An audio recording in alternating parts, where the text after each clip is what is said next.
రాజమౌళికి మామూలుగా ఒక సినిమా నచ్చితే చాలా గొప్పగా మాట్లాడుతుంటారు. అందులో మేకింగ్ గాని, యాక్టర్ల పర్ఫార్మెన్స్ గురించి గాని తెగ పొగిడేస్తుంటారు.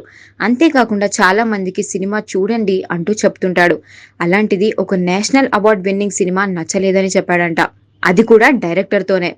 ఇంతకీ అది ఏ సినిమా అనుకుంటున్నారా? అదే సుహాస్ హీరోగా నటించిన 'కలర్ ఫోటో'.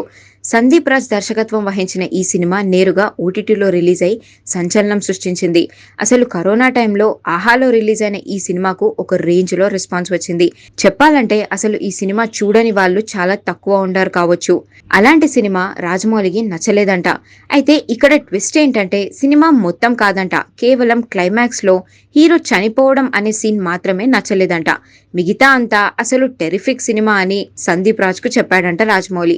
'కలర్ ఫోటో' సినిమాకు నేషనల్ అవార్డ్ అనౌన్స్ చేసిన తర్వాత ఒకరోజు రాజమౌళి సందీప్ రాజ్‌కు ఫోన్ చేసి తన ఆఫీస్‌కు పిలిపించుకున్నాడంట.